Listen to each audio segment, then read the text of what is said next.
Hey all, welcome to Elise's Notes.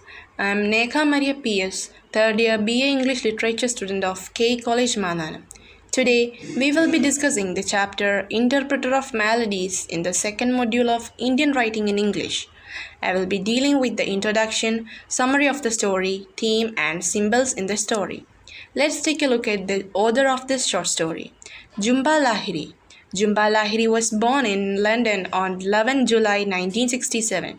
She is an Indian author from the American diaspora. She is well known for her short stories, novels, and essays in English.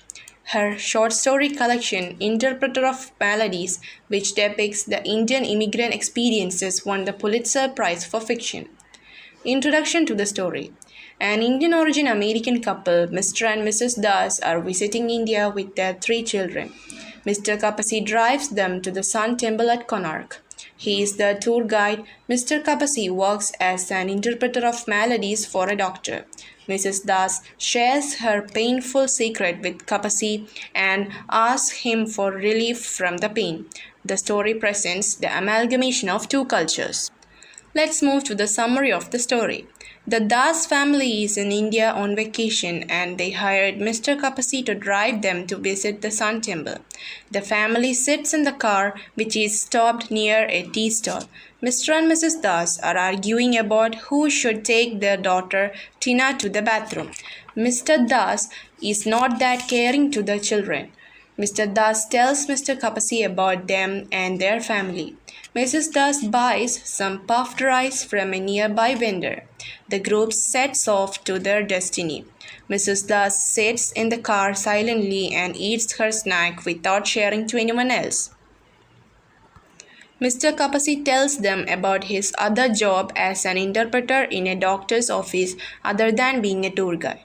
Mrs. Das finds that his job is romantic and asks him to tell her more about it. However, Mr. Kapasi views his job as a failure. He had been a scholar of many languages and now he remains fluent only in English. He took the interpreting job as a way to pay the medical bills when his son contracted typhoid and died at age 7.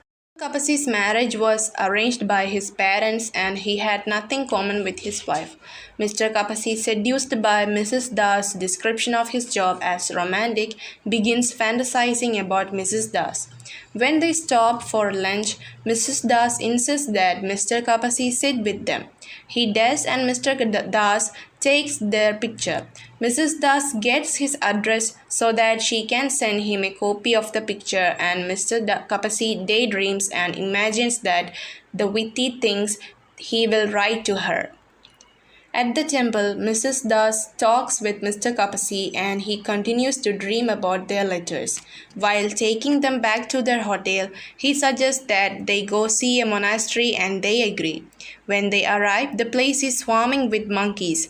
He tells the children the monkeys are not dangerous.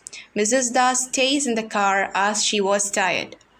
She sits in the front seat next to Mr. Kapasi and confesses to him that her younger son Bobby is the product of an affair she had 8 years ago. She slept with a friend of Mr. Das who came to visit while she was a lonely housewife and she has never told anyone about it. She tells to Mr. Kapasi and believes he can help her. She asks Mr. Kapasi to suggest some remedy for her pain as he was an interpreter. Mrs. Das gets out of the car and joins her family. As she walks, she drops a trail of puffed rice. Meanwhile, the children and Mr. Das have been playing with monkeys. When Mrs. Das joins them, Bobby is missing. They found him surrounded by monkeys that have become crazy from the puffed rice and are hitting Bobby. Mrs. Das screams for Mr. Kapasi to do something. Mr. Kapasi chases off the monkeys and carries Bobby back to his family. Mrs. Das puts a bandage on Bobby's knee, then she takes a hairbrush to straighten his hair, and the paper with Mr. Kapasi's address on it flutters away. Let's look at the theme of the story. The story presents the amalgamation of two cultures. Marriage, cultures, and family values are the major themes. It also says about the communication problem. Mr. Kapasi, who is the interpreter of Maladies, he lost his ability to communicate in some of the languages he learned, leaving him with only English. Mr. and Mrs. Das do not communicate very much with each other. Their children do not listen to their parents, nor do they listen to Mr. Kapasi about the monkeys. All these frustrated attempts at communicating with one another lead to hurt feelings. Symbols in the story are the camera and Mrs. Das' puffed rice. The camera. Mr. Das' camera represents his inability to see the world clearly or engage with it because he views the world through his camera. His view of the man's reality is distorted because he sees the man only through the camera lens. Mr. Das snaps pictures of monkeys and scenery, taking the camera from his eye only when he turns back to his guidebook. The happy family that Mr. Das aspires to catch on film is pure fabrication, but Mr. Das does not seem to care. He would rather exist in an imaginary state. Mrs. Das puffed rice. Mrs. Das is young and attractive, but she is spiritually empty. Puffed rice, insubstantial and bland, represents Mrs. Das' mistakes and careless actions. She carelessly scatters the puffed rice along the trail at the monastic dwellings, never thinking about the danger her actions pose to others. Even when she realizes the danger to Bobby, as monkeys surround and terrify him, Mrs. Das does not take any responsibility for the action.